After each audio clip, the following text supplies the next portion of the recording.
Tonight on the Pioneer Sideline, the weather is starting to warm up and so are the baseball and softball teams. We will continue our interview with senior forward Alex McDevitt, and as always, we finish up with the case of the week. All that and more as we head on down to the Pioneer Sideline.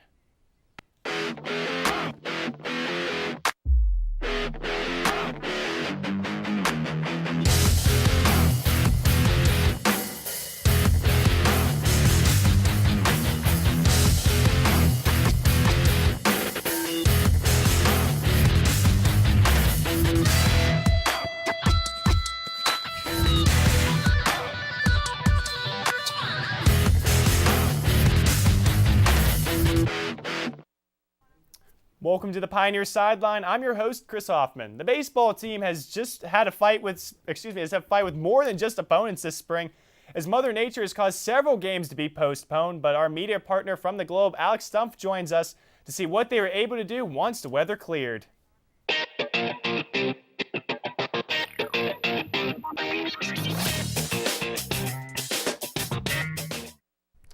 Well, Chris, the Point Park baseball team was able to bounce back after a tough 4-game losing streak this week, sweeping both of their games at home. Game 1 of the Pioneers matchup with West Virginia Tech on Thursday, true freshman righty Jake Carew was able to keep his perfect ERA intact as he pitched his third shutout of the season. The game remained scoreless until the bottom of the 6th, where Point Park was able to take advantage of a pair of Golden Bear errors to put up the only 3 runs of the game. Zach Zimmerman's two-run RBI single in the 6th proved to be the dagger as the Pioneers won 3-0. In Game 2, the Pioneers put up the game's first 10 runs, including 7 in the 4th inning. 10 different Pioneers logged a hit, and 10 also drove in a run in the 15-2 blowout. Sophomore Gerard Brown pitched 6 innings of 1-run ball and picked up the win, improving him to 2-1 on the year. In Saturday's contests against Berea College, the Pioneers had to beat not only the conference foes, but the weather also. A rain forecast forced the 1 p.m. start time of the first game to be moved up to 11 a.m. Still, the Pioneers' offense had no trouble getting up for the game as they crushed Berea 12-3. A 10-run 4th inning, highlighted by a 3-run shot by first baseman Oscar Romero, was the difference maker for the Pioneers, and Matty Perdomo pitched a complete game while only surrendering 1 earned run. Perdomo's record improves to 4-1 on the year. Game 2 was another easy win for Point Park as they hit double-digit runs again, this time winning 10-2. 7 of the team's 14 hits went for extra bases, including a double and a triple from shortstop Uliser Arias. Isaiah Marsh picked up his 4th win of the season.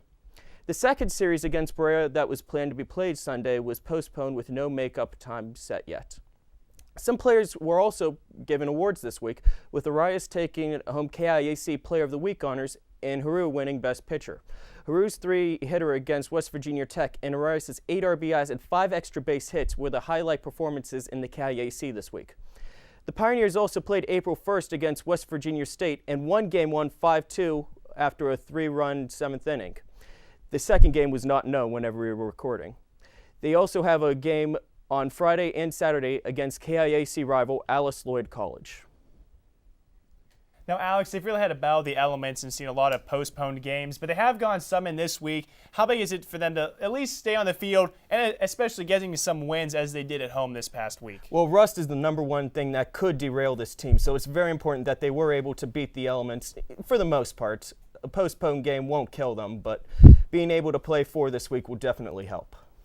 Now, Alex, they're really deep into conference play. They just played Berea, now they're off with more conference play. They're really deep into this conference that they do pretty well in, but how big is it for them to keep that momentum and keep carrying it on with them being right now basically the number 1 seed in the KIAC?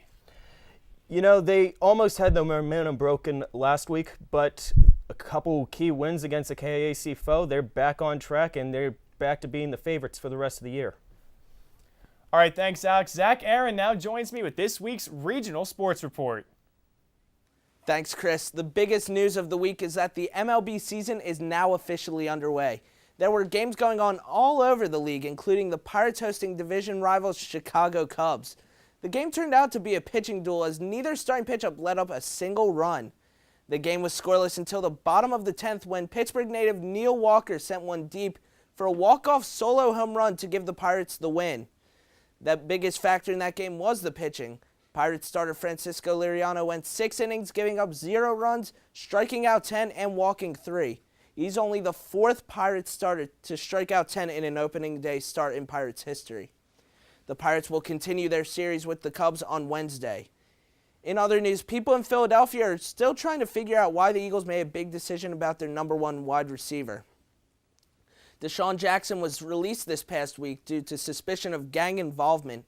The LAPD reports that Jackson may be involved with 2 men that have been accused of 2 homicides since 2010.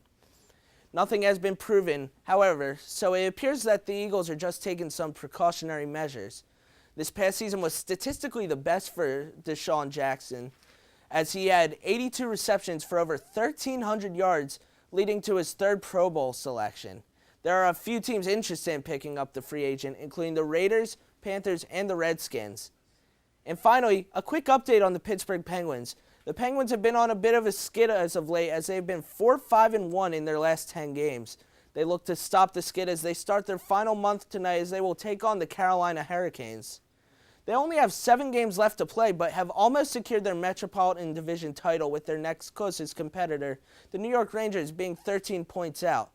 That's all I have for regional sports this week. Let's send it back to Chris. All right, Zach, how big is it for the Eagles to have released Deshaun Jackson, with some of the biggest bidders being in the NFC East, with the Redskins being one of the teams that really want to bring him in? Yeah, it's really big for the Eagles, especially because it's in the NFC East. This isn't the first time this has happened to the Eagles. Donovan McNabb, for example, years ago, he was actually picked up by the Washington Redskins, and he played on the team for 2 years. But the big deal is that nothing is really known right now exactly about what Deshaun was involved in. So I think the Eagles may have jumped the gun a little bit, but it'll be interesting to see what happens, because I think the team knows something that the rest of the public doesn't.